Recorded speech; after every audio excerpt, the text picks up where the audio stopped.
Welcome to the Slop Farm. Enjoy the video. You start by preparing the Bullet's Wireless Z2 and pairing them to your phone.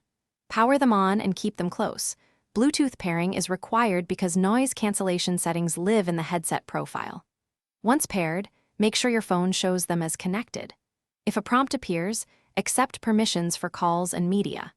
This step is necessary because the phone must communicate with the Z2 to toggle adaptive ANC modes and upload firmware, which enables the noise cancellation controls you'll use next.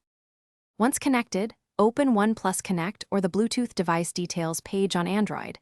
This is where ANC controls live because the phone sends the mode command to the earbuds.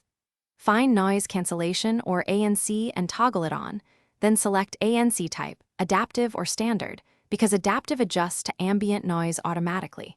Make sure firmware is up to date. Firmware enables intensity sliders on some phones. If you want less pressure, choose lower intensity, and use awareness when you need ambient sound quickly. Finish by confirming ANC works. Play audio and switch ANC on and off to hear the change. This validates the setting. If ANC doesn't engage, restart the bullets and your phone, then reconnect. Reboot often resolves handshake issues. If problems persist, update firmware. If that fails, perform a factory reset by holding the button for about 10 seconds to clear pairing and settings, then repair. One key troubleshooting tip: if ANC sounds weak, ensure ear tips, seal the ear canal properly before deeper troubleshooting. Thanks for watching. Consider subscribing if we helped you today.